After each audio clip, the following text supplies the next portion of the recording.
Hello. This is John T. Rhapsodes, Esquire, purveyor of awesome old-school audio stories. I bring you today a funny one from 1909 by O. Henry, called Next to Reading Matter. William Sidney Porter, writing under the pen name O. Henry, walked the earth from 1862 to 1910. Mostly in Texas and New York. If you like awesome old-school audio stories from old minds that were once young minds, brought to you free of charge and with a grateful heart, consider while listening to subscribe to this channel and turn on notifications to get notice of new stories. Some funny, some spooky, others somewhere in between, and all awesome. Usually at least once a week. These simple acts will help this channel immensely. And now, hear the words of old. Next to Reading Matter, from 1909 by O. Henry. He compelled my interest as he stepped from the ferry at Desbrosses Street. He had the air of being familiar with hemispheres and worlds, and of entering New York as the lord of a domain who revisited after years of absence. But I thought that with all his air, he had never before set foot on the slippery cobblestones of the city of too many caliphs. He wore loose clothes of a strange bluish drab color, and a conservative round Panama hat without the cockaloop indentations and cants with which northern fanciers disfigure the tropic headgear. Moreover, he was the homeliest man I have ever seen. His ugliness was less repellent than startling, arising from a sort of Lincolnian ruggedness and irregularity of feature that spellbound you with wonder and dismay. So may have looked affrights, or the shapes metamorphosed from the vapor of the fisherman's vase. As he afterward told me, his name was Judson Tate, and he may as well be called so at once. He wore his green silk tie through a topaz ring, and he carried a cane made of the vertebrae of a shark. Judson Tate accosted me with some large and casual inquiries about the city's streets and hotels, in the manner of one who had but for the moment forgotten the trifling details. I could think of no reason for disparaging my own quiet hotel in the downtown district. So the mid-morning of the night found us already victualled and drinked, at my expense, and ready to be chaired and tobaccoed in a quiet corner of the lobby. There was something on Judson Tate's mind, and, such as it was, he tried to convey it to me. Already he had accepted me as his friend, and when I looked at his great, snuff-brown first mate's hand, with which he brought emphasis to his periods within 6 inches of my nose, I wondered if, by any chance, he was as sudden in conceiving enmity against strangers. When this man began to talk, I perceived in him a certain power. His voice was a persuasive instrument, upon which he played with a somewhat specious but effective art. He did not try to make you forget his ugliness. He flaunted it in your face, and made it part of the charm of his speech. Shutting your eyes, you would have trailed after this Pied Piper at least to the walls of Hamelin. Beyond that, you would have had to be more childish to follow. But let him play his own tune to the words set down, so that if all is too dull, the art of music may bear the blame. Women, said Judson Tate, are mysterious creatures. My spirit sank. I was not there to listen to such a world-old hypothesis. Oh, I don't know about that, said I, vernacularly. Have you ever heard of Oratama? Judson Tate asked. Possibly, I answered. I seem to recall a toe dancer or a suburban edition, or was it a perfume, of some such name. Oratama is a town, said Judson Tate, on the coast of a foreign country of which you know nothing and could understand less. It is a country governed by a dictator and controlled by revolutions and insubordination. It was there that a great life drama was played, with Judson Tate, the homeliest man in America, and Fergus McMahon, the handsomest adventurer in history or fiction, and Senorita Annabella Zamora, the beautiful daughter of the alcalde of Oratama, as chief actors. And another thing, nowhere else on the globe, except in the department of Trienta y Tres in Uruguay, does the chichula plant grow.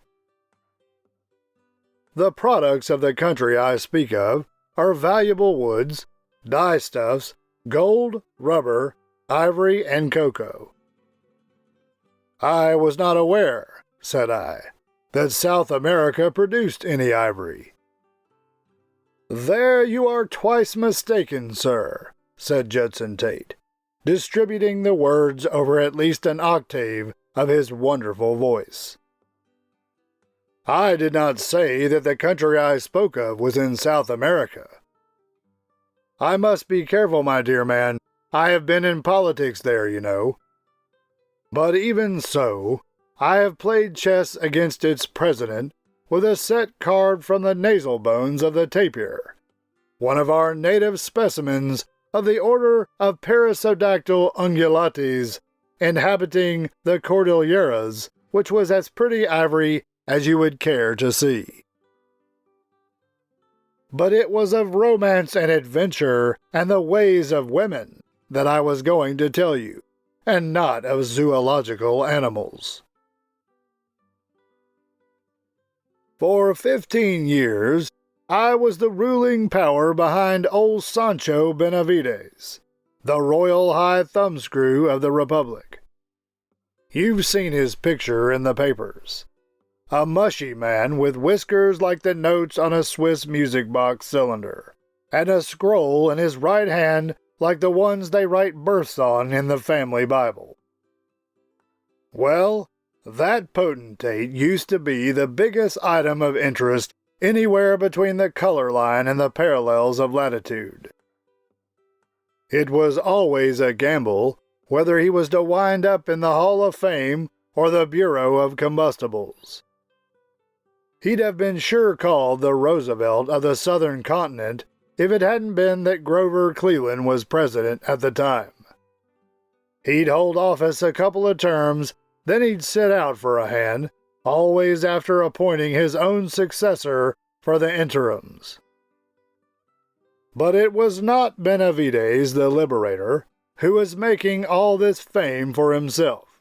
Not him. It was Judson Tate. Benavides was only the chip over the bug. I gave him the tip when to declare war and when to increase import duties and wear his state trousers. But that wasn't what I wanted to tell you. How did I get to be in charge, you might ask? I'll tell you. Because I'm the most gifted talker that ever made vocal sounds since Adam first opened his eyes, pushed aside the smelling salts, and asked, "Where am I?" As you observe, I am about the ugliest man you ever saw outside the gallery of photographs of the New England early Christian Scientists. So at an early age, I perceived that what I lacked in looks, I must make up in eloquence. That's what I've done. I get what I go after.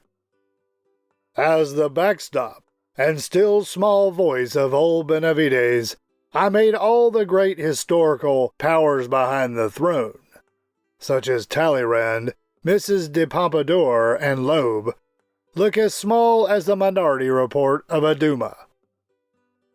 I could talk nations into or out of debt, harangue armies to sleep on the battlefield, reduce insurrections, inflammations, taxes, appropriations, or surpluses with a few words, and call up the dogs of war or the dove of peace with the same bird-like whistle. Beauty and epaulets and curly mustaches and Grecian profiles and other men were never in my way. When people first look at me, they shudder. Unless they are in the last stages of angina pectoris, they are mine in 10 minutes after I begin to talk. Women and men, I win them as they come. Now, you wouldn't think women would fancy a man with a face like mine, would you? Oh, yes, Mr. Tate, said I. History is bright and fiction dull with homely men who have charmed women. There seems— Pardon me, interrupted Judson Tate, but you don't quite understand. You have yet to hear my story. Fergus McMahon was a friend of mine in the capital. For a handsome man, I'll admit he was the duty-free merchandise. He had blonde curls and laughing blue eyes and was featured regular. They said he was a ringer for the statue they call Hermes, the god of speech and eloquence resting in some museum at Rome. Some German anarchists, I suppose. They are always resting and talking. But Fergus was no talker. He was brought up with the idea that to be beautiful was to make good. His conversation was about as edifying as listening to a leak dropping in a tin dishpan at the head of the bed when you want to go to sleep. But Fergus and me got to be friends. Maybe because we was so opposite, don't you think? Looking at the Halloween mask that I call my face when I'm shaving seemed to give Fergus pleasure. And I'm sure that whenever I heard the feeble output of throat noises that he called conversation, I felt contented to be a gargoyle with a silver tongue. One time I found it necessary to go down to this coast town of Oratama to straighten out a lot of political unrest and chop off a few heads in the customs and military departments. Fergus, who owned the ice and sulfur match concessions of the Republic, says he'll keep me company. And so, in a jangle of mule train bells, we gallops into Oratama, and the town belonged to us as much as Long Island Sound doesn't belong to Japan when Theodore Roosevelt is at Oyster Bay. I say us, but I mean me. Everybody for 4 nations, 2 oceans, 1 bay and isthmus, and 5 archipelagos around had heard of Judson Tate. Gentleman adventurer, they called me. I had been written up in 5 columns of the yellow journals, 40,000 words, with marginal decorations, in a monthly magazine, and a stickful on the 12th page of the New York Times. If the beauty of Fergus McMahon gained any part of our reception in Oratama, I'll eat the price tag in my Panama hat. It was me that they hung out paper flowers and palm branches for. I am not a jealous man. I'm stating facts. The people were Nebuchadnezzars. They bit the grass before me. There was no dust in the town for them to bite. They bowed down to Judson Tate. They knew that I was the power behind Sancho Benavides. A word from me was more to them than a whole decal-edge library from East Aurora and sectional bookcases was from anybody else. And yet, there are people who spend hours fixing their faces, rubbing in cold cream and massaging the muscles, always toward the eyes, and taking in the slack with tincture of benzoin and electrolyzing moles. To what end? Looking handsome. Oh, what a mistake. It's the larynx that the beauty doctors ought to work on. It's words more than warts, talk more than talcum, palaver more than powder, blarney more than bloom that counts. The phonograph instead of the photograph. But as I was saying, the local elites put me and Fergus up at the Centipede Club, a frame building built on posts sunk in the surf. The tide's only 9 inches. The little big high, low jack in the game of the town came around and kowtowed. Oh, it wasn't to Hermes. They had heard about Judson Tate. One afternoon, me and Fergus McMahon was sitting on the seaward gallery of the Centipede, drinking iced rum and talking. "Judson," says Fergus, "there's an angel in Oratama." "So long as it ain't Gabriel," says I. "Why talk as if you had heard a trumpet blow?" "It's the Senorita Annabella Zamora," says Fergus. "Why, she's as lovely as heck." "Bravo," says I, laughing heartily. "You have a true lover's eloquence to paint the beauties of your inamorata. You remind me," says I, "of Faust's wooing of Marguerite. That is, if he wooed her after he went down the trap door of the stage." "Judson," says Fergus, "you know you are as beautyless as a rhinoceros. You can't have any interest in women." "I'm awfully gone in Miss Annabella, and that's why I'm telling you." "Oh, seguramente," says I. "I know I have a front elevation, like an Aztec god that guards a buried treasure that never did exist in Jefferson County, Yucatan. But there are compensations. For instance, I am it in this country as far as the eye can reach.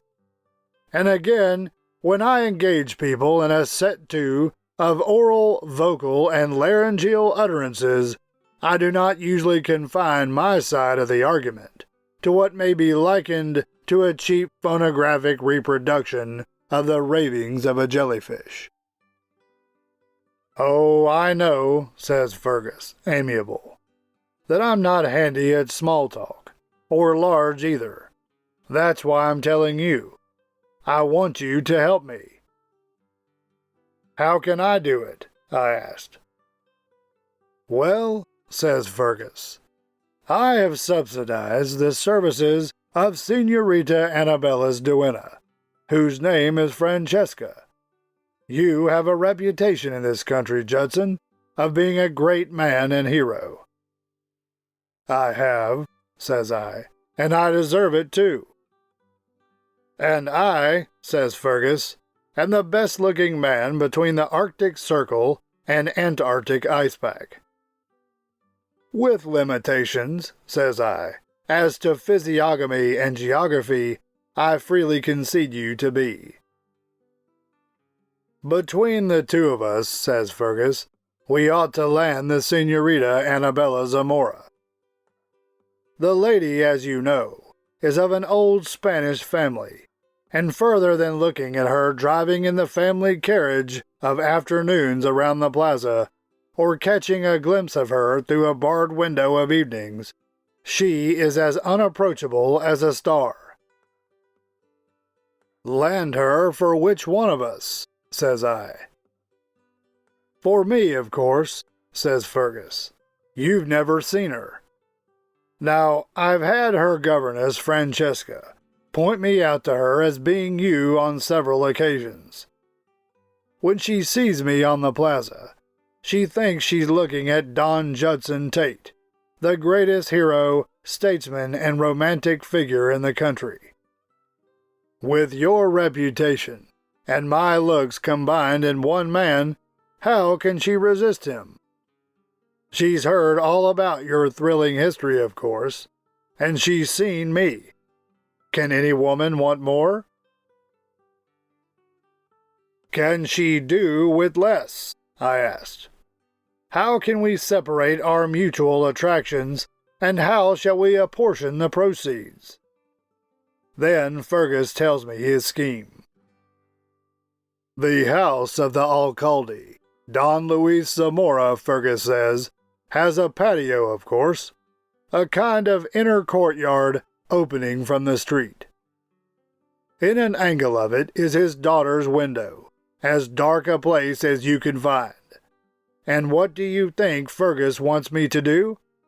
Why, knowing my freedom, charm, and skillfulness of tongue, he proposes that I go into the patio at midnight, when the hobgoblin face of me cannot be seen, and speak to her for him, for the pretty man that she has seen on the plaza, thinking him to be Don Judson Tate. Why shouldn't I do it for him? For my friend Fergus McMahon. For him to ask me was a compliment, an acknowledgment of his own shortcomings. Fergus, you fine-haired, highly polished piece of dumb sculpture, says I. I'll help you. Make your arrangements and get me in the dark outside her window and my stream of conversation opened up with the moonlight tremolo stop turned on, and she's yours. Keep your face hid, Judd, says Fergus. For heaven's sake, keep your face hid.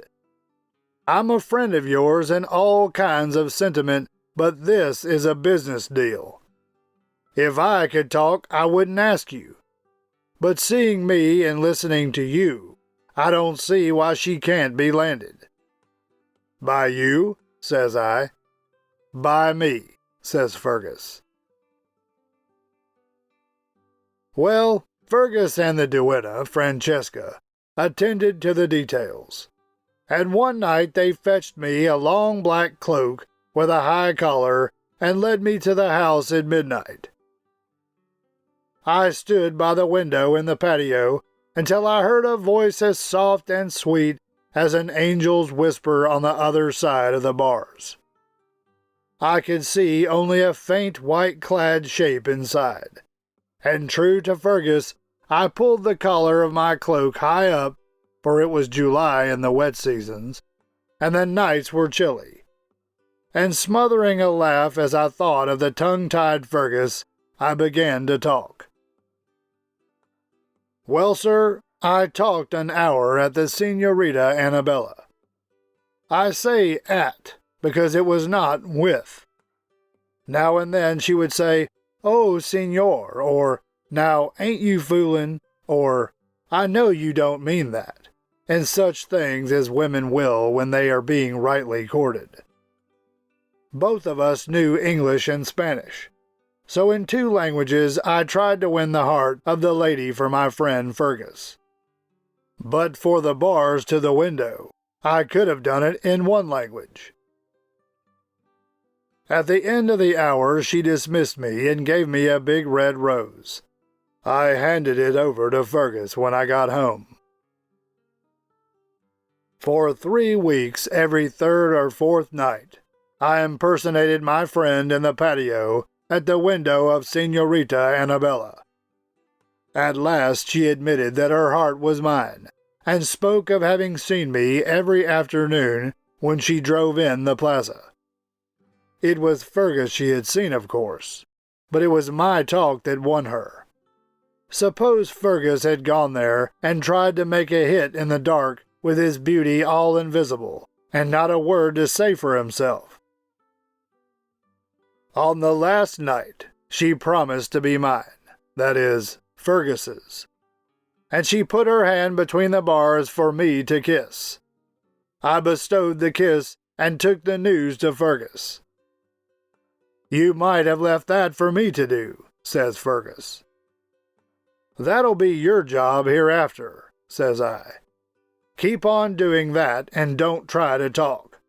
Maybe after she thinks she's in love, she won't notice the difference between real conversation and the inarticulate sort of droning that you give forth." Now, I had never seen Señorita Annabella, so the next day Fergus asked me to walk with him through the plaza and view the daily promenade and exhibition of Oratama society, a sight that had no interest for me. But I went, and children and dogs took to the banana groves and mangrove swamps as soon as they had a look at my face. "Here she comes," said Fergus, twirling his mustache.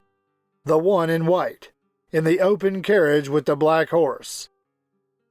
I looked and felt the ground rock under my feet.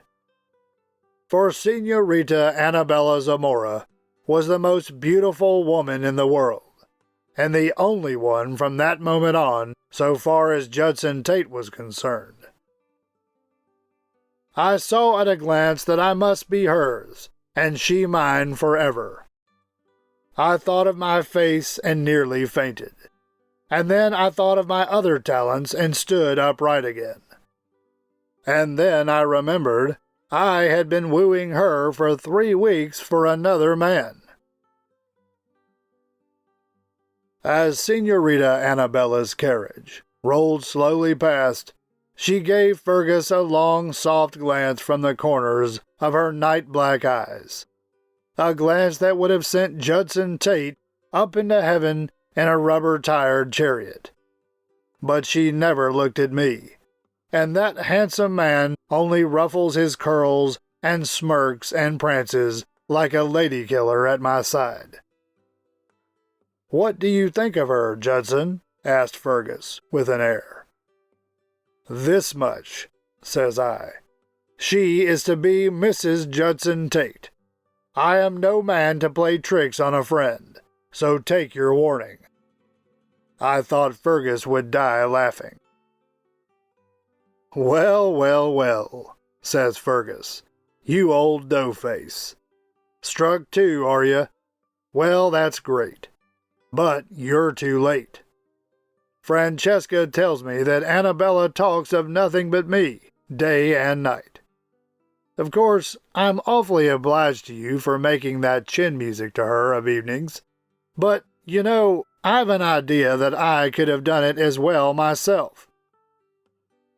"Mrs. Judson Tate," says I. "Don't forget the name. You've had the use of my tongue to go with your good looks, my boy. You can't lend me your looks, but hereafter my tongue is my own. Keep your mind on the name that's to be on the visiting cards, 2 inches by 3.5, Mrs. Judson Tate. That is all." "All right," says Fergus, laughing again. "I've talked with her father, the alcalde, and he's willing. He's to give a baile tomorrow evening in his new warehouse.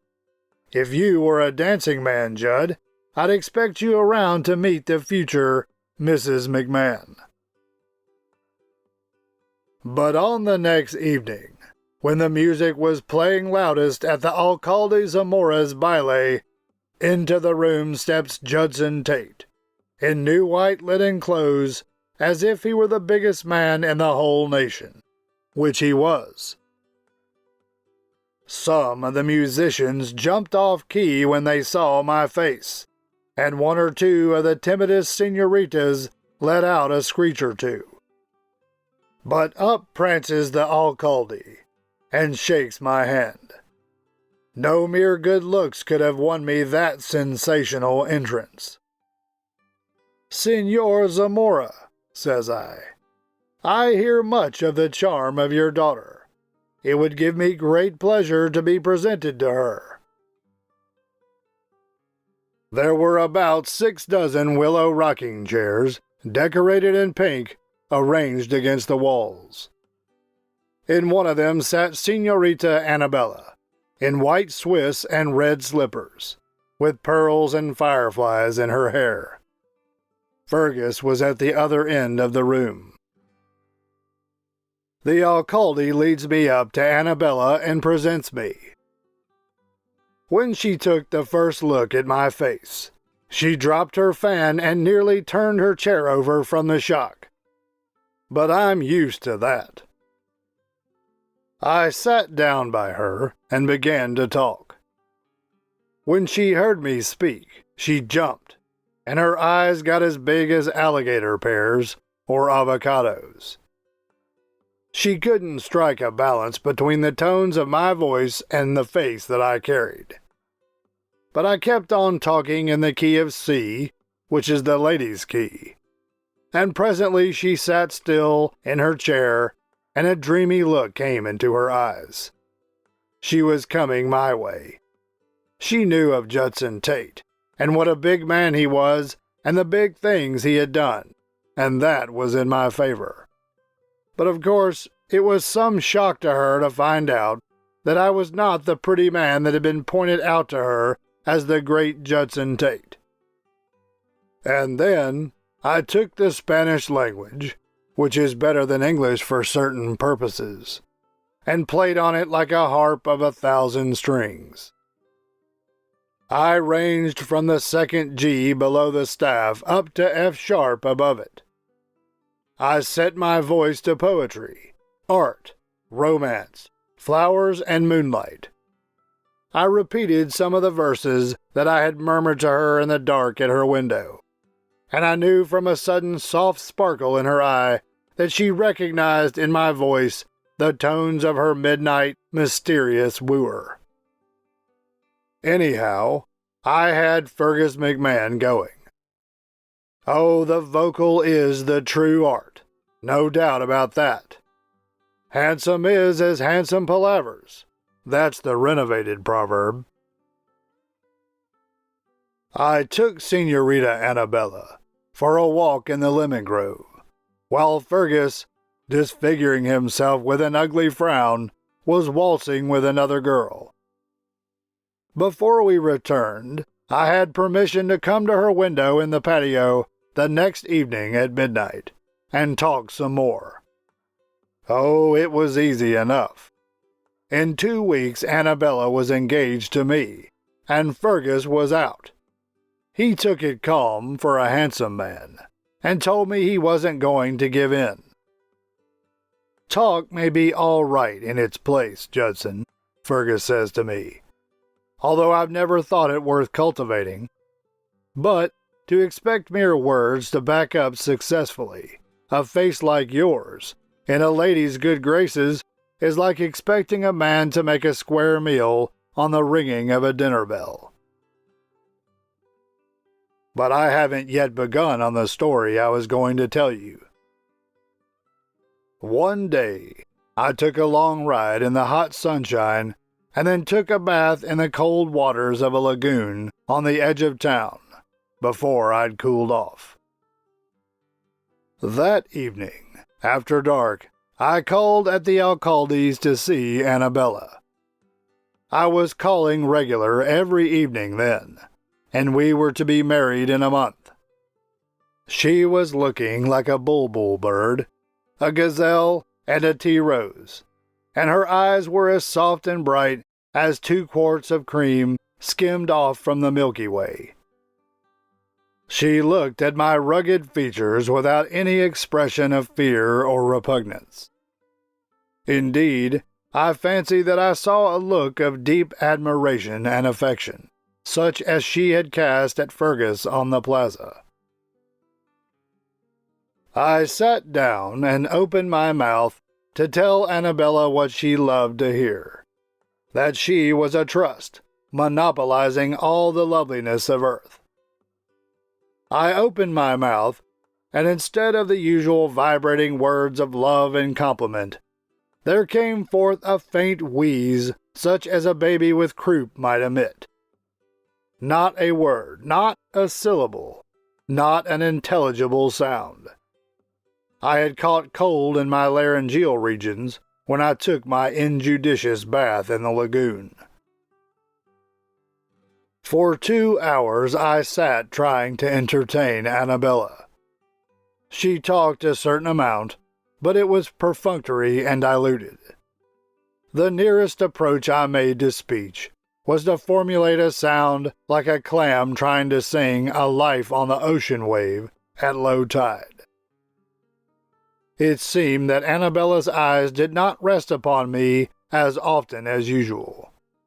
I had nothing with which to charm her ears. We looked at pictures and she played the guitar occasionally, very badly. When I left, her parting manner seemed cool, or at least thoughtful. This happened for 5 evenings consecutively. On the 6th day, she ran away with Fergus McMahon.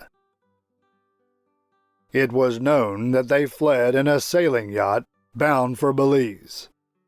I was only 8 hours behind them in a small steam launch belonging to the Revenue Department. Before I sailed, I rushed into the botica of old Manuel in Quito, an Indian druggist.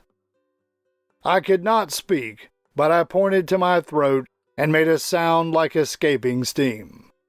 He began to yawn. In an hour, according to the customs of the country, I would have been waited on. I reached across the counter, seized him by the throat, and pointed again to my own. He yawned once more, and thrust into my hand a small bottle containing a black liquid. "Take 1 small spoonful every 2 hours," says he. I threw him $1 and skinned for the steamer. I steamed into the harbor at Belize 13 seconds behind the yacht that Annabella and Fergus were on. They started for the shore in a dory just as my skiff was lowered over the side. I tried to order my sailormen to row faster, but the sounds died in my larynx before they came to the light. Then I thought of old Enquito's medicine, and I got out his bottle and took a swallow of it. The 2 boats landed at the same moment. I walked straight up to Annabella and Fergus. Her eyes rested upon me for an instant. Then she turned them, full of feeling and confidence, upon Fergus. I knew I could not speak, but I was desperate. In speech lay my only hope. I could not stand beside Fergus and challenge comparison in the way of beauty. Purely involuntarily, my larynx and epiglottis attempted to reproduce the sounds that my mind was calling upon my vocal organs to send forth. To my intense surprise and delight, the words rolled forth beautifully clear, resonant, exquisitely modulated, full of power, expression, and long-repressed emotion. "Señorita Annabella," says I, "may I speak with you aside for a moment?" "You don't want details about that, do you?" "Thank you." The old eloquence had come back all right. I led her under a coconut palm and put my old verbal spell on her again. "Judson," says she, "when you are talking to me, I can hear nothing else. I can see nothing else. There is nothing and nobody else in the world for me." Well, that's about all of the story. Annabella went back to Oratama in the steamer with me. I never heard what became of Fergus. I never saw him any more. Annabella is now Mrs. Judson Tate. Has my story bored you much? "No," said I. "I am always interested in psychological studies. A human heart, and especially a woman's, is a wonderful thing to contemplate." "It is," said Judson Tate, "and so are the trachea and bronchial tubes of a man, and the larynx too. Did you ever make a study of the windpipe?"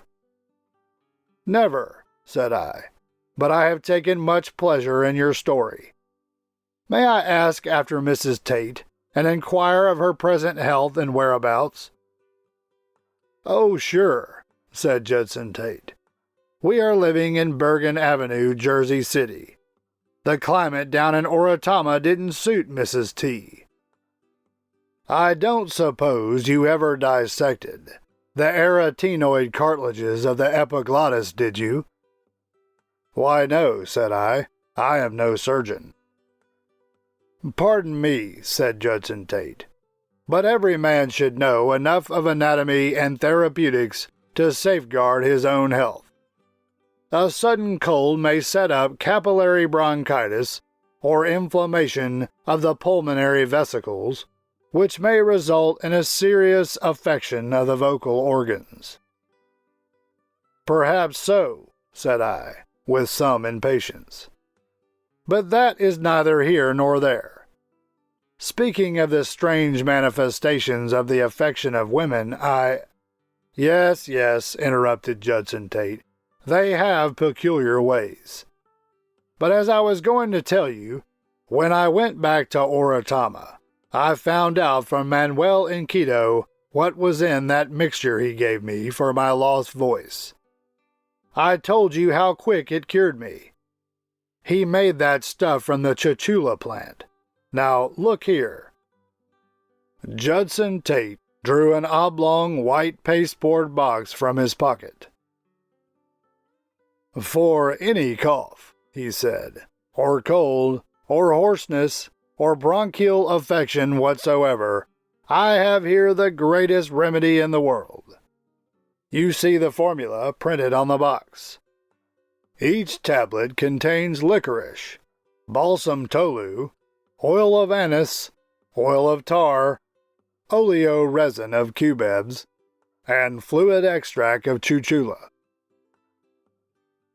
"I am in New York," went on Judson Tate, "for the purpose of organizing a company to market the greatest remedy for throat affections ever discovered.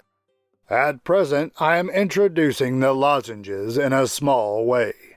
I have here a box containing 4 dozen, which I am selling for the small sum of 50 cents. If you are suffering—" I got up and went away without a word. I walked slowly up to the little park near my hotel, leaving Judson Tate alone with his conscience.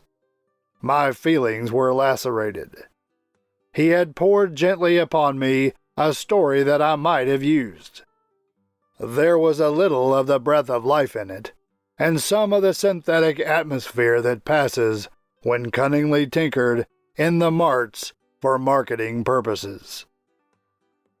And at last it had proven to be a commercial pill, deftly coated with the sugar of fiction. The worst of it was that I could not offer it for sale. Advertising departments and counting rooms looked down upon me, and it would never do for the literary. Therefore I sat upon a bench with other disappointed ones until my eyelids drooped. I went to my room, and as my custom is, read for an hour stories in my favorite magazines. This was to get my mind back to art again. As I read each story, I threw the magazines sadly and hopelessly, one by one, upon the floor. Each author, without one exception to bring balm to my heart, wrote liltingly and sprightly a story of some particular make of motor car that seemed to control the sparking plug of his genius. And when the last one was hurled from me, I took heart. If readers can swallow so many proprietary automobiles, I said to myself, they ought not to strain at one of Tate's compound magic chuchula bronchial lozenges.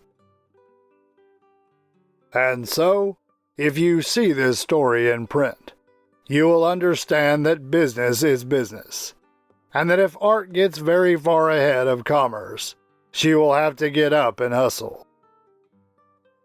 I may as well add, to make a clean job of it, that you can't buy the Chachula plant in the drugstores. And that concludes O. Henry's 1909 story called Next to Reading Matter. This is John T. Rhapsodies Esquire, purveyor of awesome old school audio stories. Thank you for listening. If you enjoyed this story and would like to hear more, please subscribe, like this video, comment, click the notification bell, and share the videos with your friends so that they too can hear the words of old.